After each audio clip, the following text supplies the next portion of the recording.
You ask Tiger to solve. This deals with linear equations with one unknown. The final result is x equals -2. Let's solve it step by step. Simplify the expression. Expand the parentheses. Multiply the coefficients. Simplify the arithmetic. Expand the parentheses. Multiply the coefficients. Simplify the arithmetic. Group all x terms on the left side of the equation. Add 16x to both sides. Group like terms.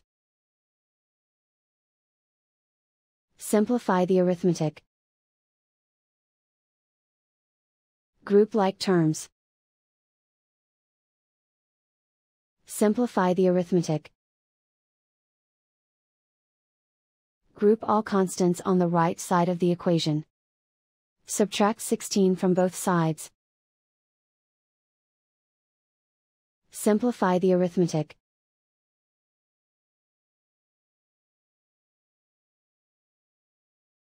Isolate the x. Divide both sides by 28.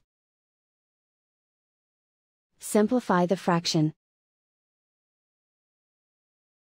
Find the greatest common factor of the numerator and denominator. Factor out and cancel the greatest common factor. And so the final result is x equals -2.